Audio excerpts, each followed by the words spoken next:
안녕하십니까. 한국해양진흥공사 ESG 경영실을 맡고 있는 정영두 ESG 경영실장 인사드립니다.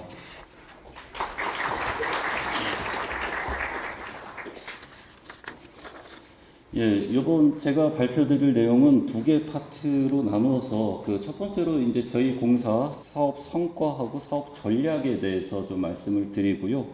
두 번째 파트에서는 ESG 경영 추진 전략, 여기에 친환경 탄소 중립을 포함해서 말씀을 드리도록 하겠습니다.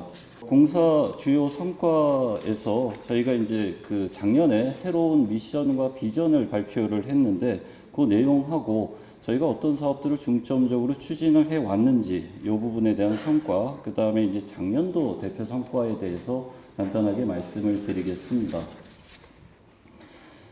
작년에 저희가 이제 미션과 비전 선포식을 하였습니다. 저희 공사가 왜 있는지, 그 다음에 저희 공사가 어떤 일들을 하는지, 저희가 이제 해운 산업을 전담으로 지원하는 기관으로서 어떤 역할들을 해야 되는지 작년에 고민을 굉장히 많이 했습니다. 저희 내부적으로 뿐만 아니라 이해관계자분들하고 우리가 앞으로 나가야 될 방향이 무엇인지에 대해서 좀 저희가 고민을 했는데, 먼저 미션 같은 경우에는 저희가 이제 그전에 미션은 이제 글로벌 톱5로 도약하는 해양강국 코리아라는 미션을 가지고 있었습니다. 요거를 저희가 이제 해양산업의 성장을 위한 금융을 확대하고 그 다음에 산업 경쟁력을 강화해서 국가 경제 발전에 이바지한다, 이렇게 바꿨습니다. 왜 바꿨냐면은 글로벌 탑5 같은 경우에는 해운 재건 5개년 계획에 따라 이미 실행이 되었습니다. 저희 우리나라 선봉량이 전 세계 기준으로 봤을 때 글로벌 지금 탑4를 기록을 하고 있습니다. 1등이 그리스, 그 다음에 2등이 중국, 3등이 일본, 그 다음에 4등이 우리나라, 5등이 독일. 그래서 이제 독일을 제치고 우리가 이제 4위까지 진입을 하였습니다. 그럼 여기에 더불어서 이제 저희가 이제 앞으로 무엇을 해야 되는가 좀 더 명확하게 하기 위해서인데요. 잠깐 설명을 드리면 국가 경제 발전에 우리나라 해운 산업에 이바지한다라는 뜻은 뭐냐면은 우리나라 선사들이 돈을 많이 벌어가지고 세금도 많이 내고 그 다음에 이제 고용도 확대하고 이런 측면도 있겠지만은 우리나라 해운 산업은 이번에 물류 대란에서 보셨던 것처럼 우리나라의 수출기를 책임을 지고 있고 벌크나 원자재 같은 경우에는 우리나라 에너지 안보하고 그 다음에 식량 주권에 엄청난 기여를 하고 있습니다. 그래서 우리나라 해운 산업이 우리나라 경제 발전에 이바지하는 부분은 우리가 충분히 여기 모이신 분들이 자부심을 가져도 좋을 것이라고 생각을 합니다. 그리고 산업 경쟁력을 강화한다라는 의미는 몇 가지 측면이 있는데, 저희가 이제 우리나라가 글로벌 지금 4위의 선봉량을 가지고 있고 약 1,500척 정도의 외항선들을 가지고 있지만은 아직도 일본의 한 3,500척 정도에 비해서는 많이 부족합니다.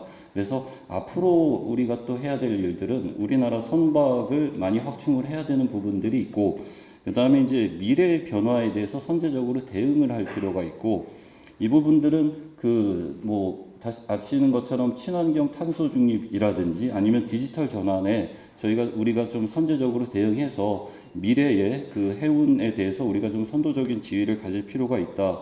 더불어 이제 해운 정보력까지 우리가 좀 추종자의 지위에서 선도자의 지위로 우리가 좀 탈바꿈할 필요가 있겠다는 판단에서 비전도 그전에는 해운 산업 재건이 이미 달성이 어느 정도 되었기 때문에 세계를 선도하는 해양금융 리더로 저희가 좀 변경을 하였습니다.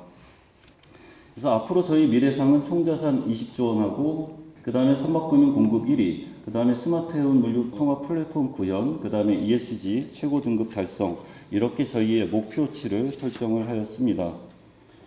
여기에 따라서 저희 중장기 사업 계획은 미션과 비전을 합치면은 해양 산업의 경쟁력을 강화해서 세계를 선도하는 해양금융 리더가 되겠다는 이런 중장기 목표 하에 산업 경쟁력을 강화하기 위해서는 앞서 말씀드린 대로 미래 해양금융을 견인한다는 부분, 이를 위해서는 해양금융 공급 확대, 그 다음에 공사 금융 기능을 강화한다는 부분이 있고, 그 다음에 혁신 생태계 강화 같은 경우에는 환경 규제에 대한 선제적인 대응, 그 다음에 이제 디지털 전환, 그 다음에 이제 뭐 중소선사 동반 성장, 그다음에 선화주 상생 이런 부분들을 저희가 중점적으로 추진을 해야 되고, 그다음에 해운 정보 같은 경우에는 지금까지 우리나라 해운 산업의 문제점이 선가가 높을 때 투자를 했기 때문에 원가 경쟁력이 떨어진다는 그러한 문제점이 있었는데, 이러한 부분들을 우리가 이제 저시황기에 투자할 수 있도록 해운 정보력을 강화하고 소프트 산업으로서 해운 정보의 어떤 그 새로운 발전을 모색한다는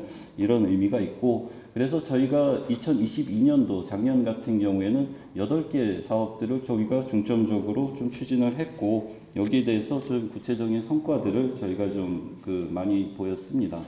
이번에는 설립 이후 누적 성과에 대해서 말씀을 드리겠습니다. 저희가 이제 2018년 설립한 이후에 해운재건 5개년 계획의 성공적인 이행으로, 참고로 말씀을 드리면은 국적선사 선봉량이 한진해운 사태 이후에 이전의 수준을 회복을 하였습니다. 매출액 기준으로 말씀드리면은 2015년 같은 경우에는 우리나라 해운 매출액이 39조 원이었는데, 이게 이제 한진해운 이후에 29조 원까지 떨어졌다가 2021년도에 52조, 그 다음에 아직 집계 중이지만은 작년 같은 경우에는 60조를 넘은 것으로 이렇게 추산이 되고 있습니다.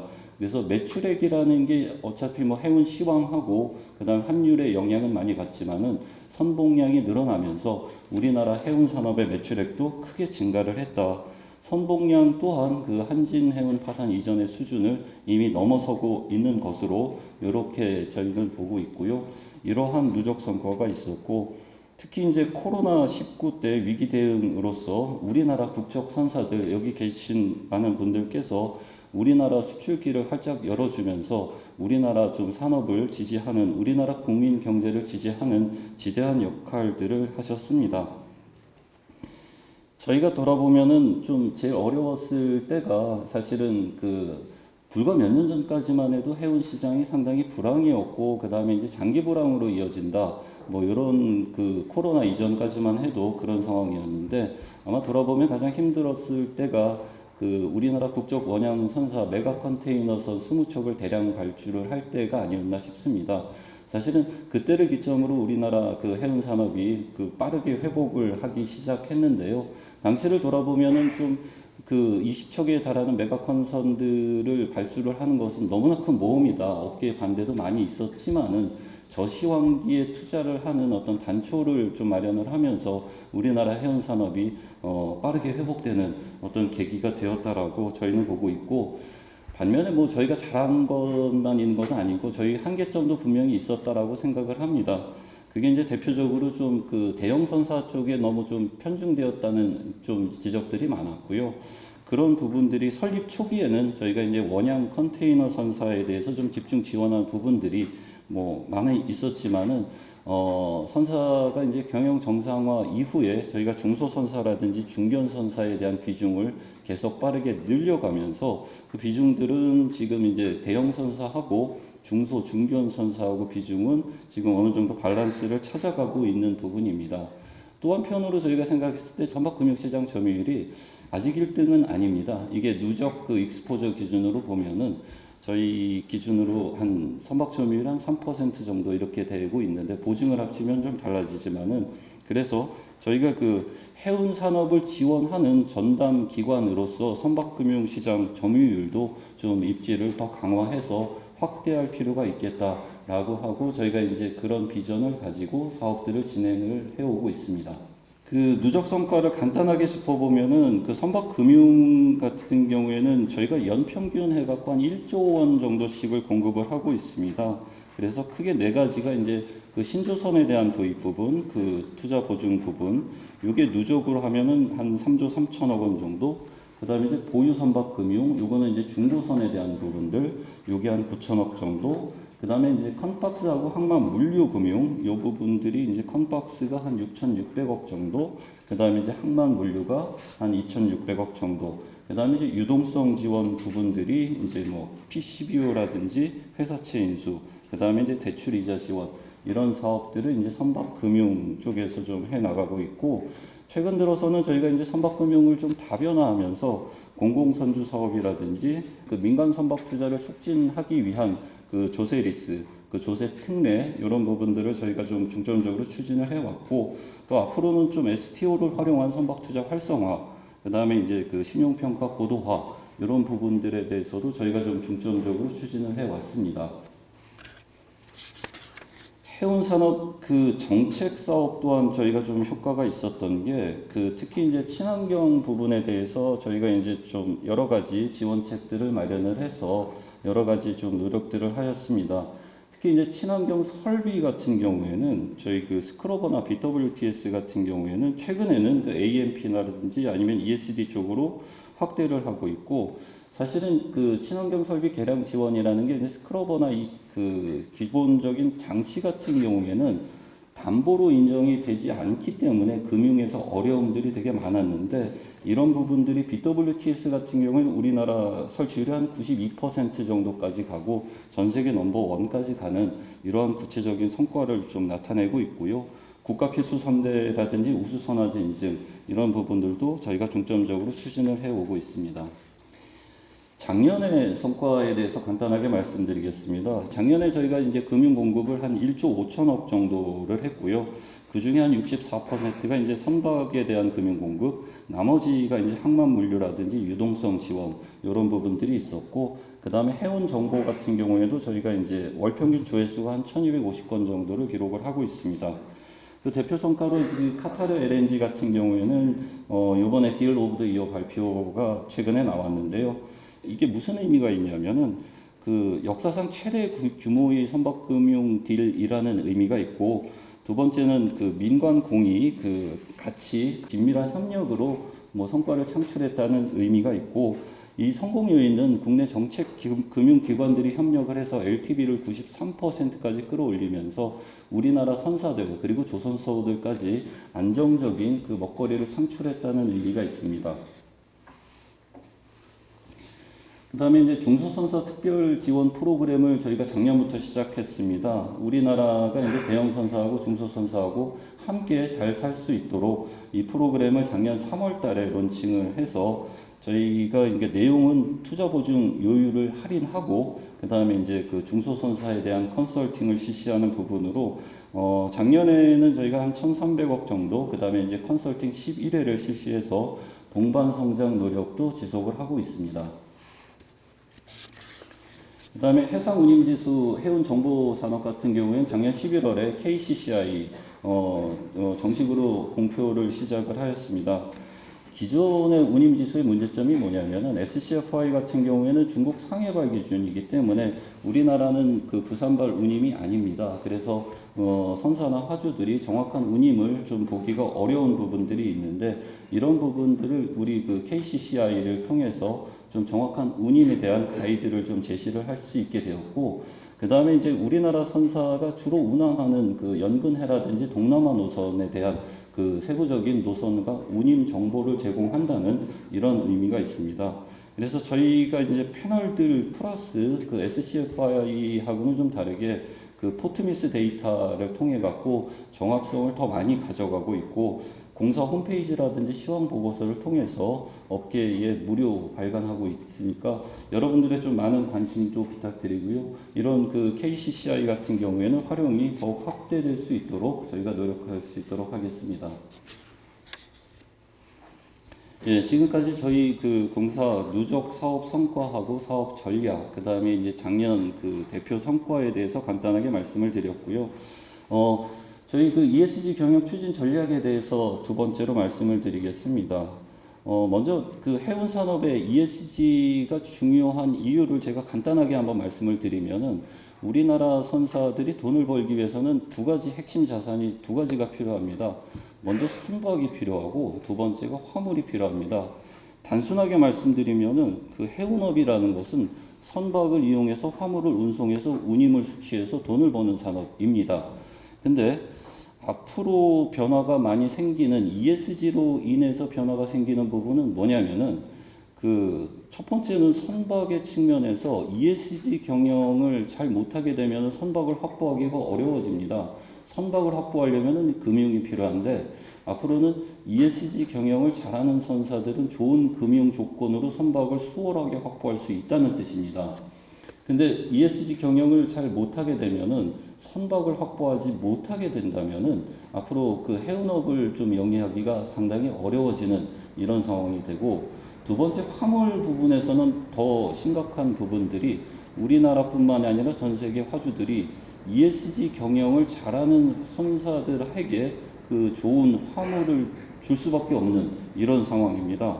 그래서 ESG 경영을 잘 못하게 되면 우리나라 선사들이 화물을 확보할 수 있는 기회가 없어지고, 심지어는 앞으로는 그 장기 운송 계약을 입찰을 할 때 뭐 10년 동안 운임이 얼마냐 플러스 탄소 배출량이 얼마냐 이런 부분들을 요구를 하게 될 겁니다. 이런 부분에 미리 준비가 되어 있지 않으면 이 그 ESG의 그 어떤 그 패러다임의 전환 속에서 우리나라 선사들이 경쟁력을 가지기가 매우 어려워지는 상황이기 때문에, 그래서 ESG를 미리 대비하고 ESG 경영을 잘하게 되면은 좋은 금융 조건으로 선박을 확보하고 양질의 화물들을 확보를 할 수 있기 때문에 이거를 미리 준비를 해서 우리나라 해운 산업의 경쟁력을 올려야 된다는 이런 의미가 있습니다. 올해 초에 우리나라 선사들의 ESG 경영 현황, 현주소가 어떤지를 저희가 설문조사를 통해서 한번 그 조사를 한번 해봤습니다. 이게 좀 결론적으로 말씀드리면은 우리나라 그 해운 산업은 ESG를 하기는 해야 될 것 같은데 무엇을 어떻게 해야 될지 잘 모르겠다. 뭐 이런 결론이 나왔습니다. 뭐 팩트를 먼저 보면은 저희 우리나라 선사들 중에서 ESG 등급을 가지고 있거나 지속 가능 경영 보고서를 발간하고 있는 선사는 대여섯 개 정도밖에 불과합니다. 기본적으로 ESG가 필요하다는 것은 누구나 다 공감을 하고 있는데, 이게 그 ESG에 대해서 전문가도 부족하고, 그 다음에 이제 물적 자원, 돈도 부족하고, 그 다음에 탄소 배출량 어떻게 산정을 해야 될지도 모르겠고, 그 다음에 ESG 자체 이해하기도 좀 어렵다. 그래서 저희 공사가 선사들이 ESG 등급을 획득을 할 수 있도록, 그 다음에 그 ESG 좀 교육도 좀 해주고, 그 다음에 이제 ESG의 녹색 채권 매입 이런 프로그램들로 좀 지원을 해줬으면 좋겠다라는 그런 조사 결과가 나왔고요. 여기에 따른 시사점은 저희가 이제 ESG 등급 획득을 지원하기 위해서 ESG 등급을 가지고 오시면은 저희 이제 금리를 할인해주는 이런 제도를 그 저희가 시행을 하고 있고, 그 다음에 탄소 중립에 대해서 친환경 선박에 대한 그 금융 제공을 당연히 확대하는 부분들 하고, 그 다음에 ESG 확산을 위해서 교육하고, 그 다음에 이제 그 간담회 등을 좀 확대하는 이런 전략적으로 저희가 시사점을 잡았습니다. 저희 공사가 그러면은 그 여기에 따라서 한국해양진흥공사는 어떤 일을 해야 되는가, 이런 고민들을 저희가 많이 하면서 작년에 이제 최초로 저희가 지속가능 경영 보고서를 발간을 하면서 전문가들하고 우리 공사가 ESG를 위해서 해야 될 일들에 대해서 저희가 좀 전략들을 좀 가다듬었습니다. 일단은 제일 먼저 필요한 부분이 우리 공사 내부적으로 ESG에 대한 어떤 지속적인 지원 체계가 있어야 되겠다라고 해서 그 ESG 거버넌스 체계를 구축을 해서 저희 이사회 내에 ESG 경영위원회를 설치를 했습니다. 그래서 우리가 이제 지속적으로 저희 공사가 ESG 경영에 대한 그 추진력을 가지고 또 지속성을 확보한다는 이런 의미가 있고, 그 다음에 저희가 이제 그 ESG 관련해서 해야 되는 부분들이 세 가지로 추출이 됐고요. 이거는 그 저희 내외부 이해관계자들하고, 그 다음에 저희 공사 사업하고 어떤 부분이 관련성이 있는가, 또 뭐가 시급하고 중요한가에 따라서 뽑아보면은, 일단은 이 부분에서는 친환경 선박에 대한 그 지원, 이 부분이 중요하고, 그 다음에 S 부분에서는 동반 성장이라는 부분, 그 다음에 이제 일자리 창출이라는 부분이 중요하고, 그 다음에 이제 G 부분에서는 그 윤리 경영이라는 키워드하고, 그 다음에 이해 관계자들하고 소통을 강화해야 한다. 뭐 이런 부분들이 저희가 이제 과제들이 설정이 되었습니다. 여기에 따라서 저희가 그 세부 전략들을 한번 말씀을 드리면은, 해운 산업에 있어서 제일 중요한 부분이 사실은 친환경 탄소 중립에 대한 대응입니다. 이 부분에 대해서 제가 현황을 저희가 내부적으로 좀 조사를 하면서 했던 부분을 간단하게 한번 말씀을 드리면은, 저희가 좀 궁금했습니다.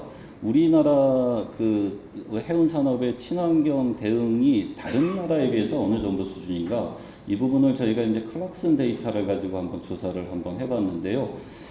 결론적으로 말씀드리면은 그 SOX 대응, 황산화물 규제에 대한 대응에서는 우리나라가 넘버원이었습니다. 제가 한번 수치로 말씀드리면은 그 스크러버 설치를 한 우리나라 선박의 비중은 68% 정도를 기록을 하고 있는데 이게 그 글로벌 평균이 29%입니다. 우리나라가 그 스크러버라든지 BWTS 이 부분에 있어서는 전 세계적으로 가장 앞서 있었다. 원인은 저희 공사의 특별보증 상품이라든지 그 다음에 스크러버를 제작하는 우리나라의 기술력이라든지 이런 부분들이 좀 컸는데 CO2 규제 쪽으로 넘어가서 LNG 추진선이라든지 아니면 차세대 저탄소라든지 이 선박들의 비중이 얼마나 되는가를 한번 조사해 보면은 그 현존선 기준으로는 우리나라가 2.2% 14척만 가지고 있습니다. 그 LNG 추진선을. 근데 다른 나라 같은 경우에는 특히 이제 프랑스라든지 그 다음에 싱가포르 같은 경우에는 11%, 12%로 상당히 앞서 있는 이런 상황이고, 그 다음에 이제 이 오더북을 가지고 보면은 전 세계적으로 보면은 차세대 연료를 도입하는 비중이 덴마크, 프랑스, 이탈리아 같은 경우에는 90% 정도가 되는데 우리나라는 아직 33%뭐 이 정도에 미치고 있어서 앞으로 그 CO2에 대한 우리나라의 경쟁력은 계속 떨어질 수밖에 없는 뭐 여기가 지금 우리 현주소이고, 이거를 보면 또 하나 우리나라의 특징은 LNG 레디 선박들이 되게 많습니다. 그래서 좀 뭐랄까 좀 헷갈리는 상황이라는 겁니다. 그래서 LNG 레디 선박의 비중은 많지만은 차세대 그러니까 LNG가 됐던 메탄올이 됐던 이 CO2 규제에 좀 그 대응할 수 있는 선박들은 우리가 좀 뒤처지고 있는 이런 상황이다. 그 글로벌 다른 경쟁국들하고 비교를 해봤을 때. 그래서 여기서 시사점은 뭐냐면은 저희가 이제 친환경 선박에 대한 신조 금융을 더 강화할 필요가 있다. 그 다음에 이제 그 보조금 사업이라든지 아니면 특별 보증, 그 다음에 이제 우리 그 환경 규제, 요 부분들, DB 구축하는 부분들, 요 부분들에 대해서 우리 그 주요 사업에서 앞으로의 어떤 계획에 대해서는 뒤에 천용건 부장님이라든지 아니면 다른 사업 부서장님들께서 이 부분들은 자세하게 설명을 드리도록 하겠습니다.